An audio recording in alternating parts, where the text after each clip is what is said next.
Welcome Spill Prevention fans, I'm Michael Lester, he's Paul Grofton, and today we're reviewing a doozy of a spill training session brought to you by the folks down there at Downer.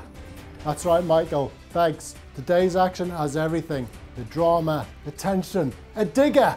Let's go over and see the action. Over to you, Michael. Thanks, Paul. Chicken has come on years experience. He's a legend in his own lunch break and has been in pressure situations many times before, and he knows how to protect the boundary. Steve, he's new to the company and country.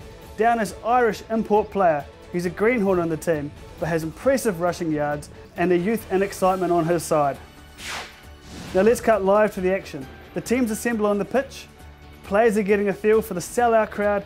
Great to see the crew wearing PPE, hard hats, goggles, high-vis, steel caps as a minimum. Yes, that's right, Michael. PPE is number one. No PPE, no play. Simple as.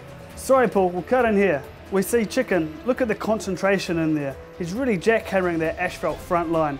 He swings their boom in. Wow! Crunching cover drive. Ouch! That's one of the biggest hits since the Beatles. He must think he's Miley Cyrus because he's come in like a wrecking ball. Oh, and Steve's gone straight for the classic chicken wing wave. Righto, Paul, and yes!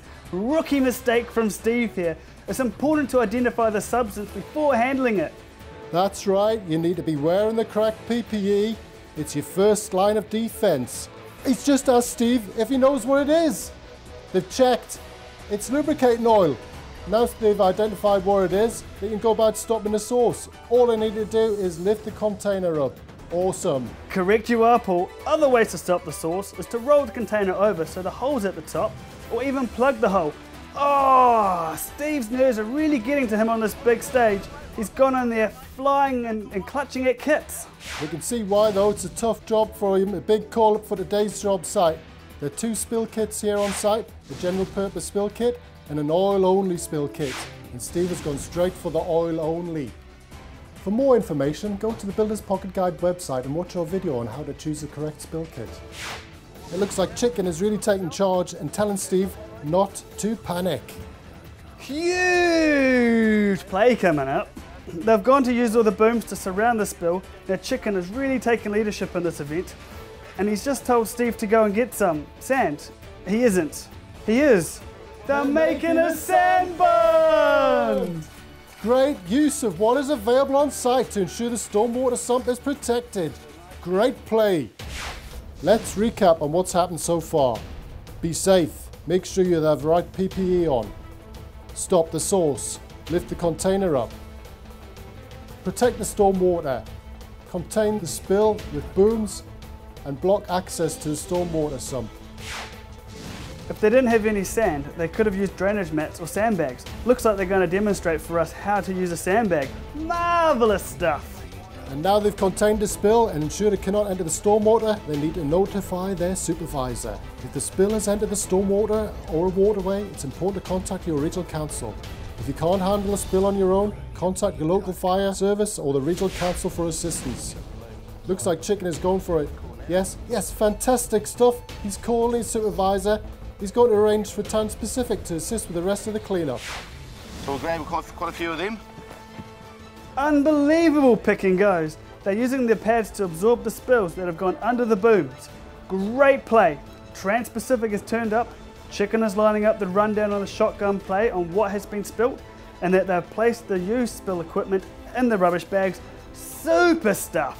This is a great play. The sucker truck is sucking up not only the spilt lubricant oil, but also the contaminated shingle as well. And Steve is using an absorbent pad to wipe down the oil off the building. Marvellous stuff there. But if your spill is soaked into the ground, it's important to excavate the contaminated soil as well. Chicken is getting a waste track receipt to prove that the spill has been cleaned up, and the liquid used spill material and contaminated ground is being disposed of correctly. Super stuff that. Now let's cross to David, who I believe is with Chicken for a post-match review. David, can you hear us? Oui, merci le studio. Donc ici avec Poulet. Whoa, David, English. Oh, sorry, studio. Chicken, tremendous effort out there today. Should we do a bit of a recap? Yeah, thanks there, David. We were very safely on the job, making sure we identified the substance, making sure that we had the right PP to tackle the job. Of course. I saw you lifting that container. What was going on there? Yeah, so we had to stop the source by lifting the drum up and capping it off. A bit of trouble around the stormwater sump? Yes, did right, David. We had to make sure that we didn't get any substance into the stormwater, and by doing that we used our spill kits and making sure we built some sand buns and brought some sandbags in as well. Nothing like the homemade sandbags. What was going on with the cleanup? Can you tell us? Yes, after that we notified our supervisor who contacted TPI so they could come and clean it all up for us. Right, any restocking, reporting? Yes, David, TPI cleaned all our gear up for us, including all of the stones and that around the site there, making sure it was all clean, and then we refilled our spill kits. Yep, and a bit of reporting going on? Yes, we had to do an incident report after that to review, and so we could move the drum as well. My friends, sacre bleu, je ne peux dire qu'une chose, l'environnement a gagné aujourd'hui. Retour à vous au studio. Thanks, David? Where's he from? I don't know, but that's a terrible Wellington accent. I thought he was Welsh. Anyway, that's all that today we have for time. He's been Paul Gofton. And he's been Michael Lester. From all of us at BPG TV, thank you and good night. Good night.